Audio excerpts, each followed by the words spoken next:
Hi guys, greetings to you all, wherever you may be listening. Kemi again. There's no time she would, grant an interview. She will say something that will not, you must hear something that will shock you. Something that will make you say, wow.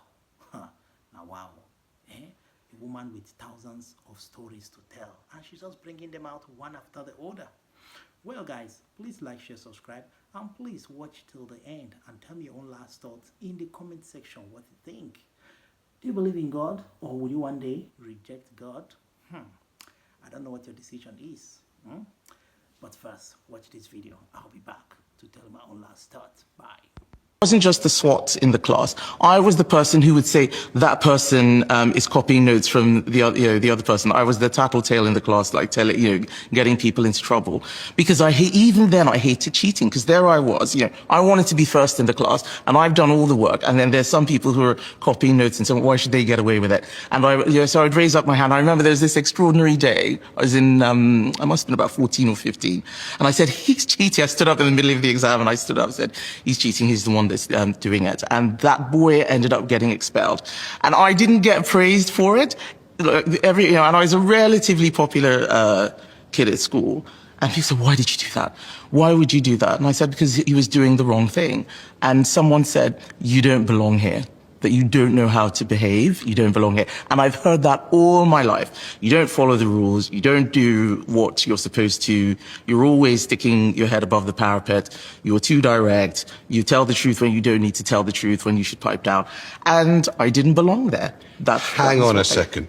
So you're 14 years old, and in the middle of an exam... 14, 15. 14 or 15, you see a boy cheating. In the middle of an exam, in the middle of an exam hall, you stand up and you snitch on this kid who's cheating, who ends up getting expelled. Yes. No wonder you're so unpopular back at school. You sound really annoying. I was, do you know what? The people who did that sort of thing hated it. But someone did say to me... It was the right thing to do. Yeah, that you were the only person who'd ever have the guts to do that. All right, guys. You've heard everything for yourself. If she was to be in Nigeria, believe me, she will not last long. The way she, trying to say she sees anything wrong, she exposes it, she says the truth. Well, we need people like her in that country called Nigeria, but they won't last. They will not last long. And talk about malpractice in exam. It's everywhere in the country. Everywhere. All promotional exams, politics, everybody is cheating. So who will she point at? Will she even point at the president himself? If she was to be made a minister? Or EFCC? Which one? I don't know. But I know, though, that part is good. But the part that shocked me was the part when she said she rejected God. Just because of one, she rejected God. She stopped believing in God. And I don't know how people will summon that mind, that courage to just say they have rejected God. Some people say it and they don't live anymore. But God's mercy is endless. And his love is endless. So God also loves her and will be waiting for her to return one day. Well, could that be the reason why she's acting the way she's acting? Like, it's as if she's pained. As if something happened to her when she was growing up. So, well, in as much we may not know everything. But when people reject God, the question now is this: which spirit will be working in them? Because now you don't have the Spirit of God in you, because you have rejected the Almighty. So therefore, you are inviting another negative force to possess you, to direct you, to lead you, all those kind of things.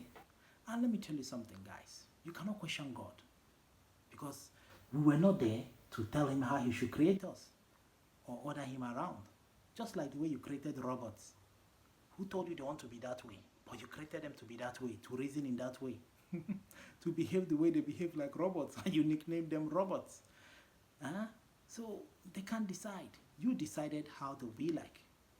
So you cannot question the heavenly realms, why things happen the way they happen. They have their own reasons. Their ways are not our ways.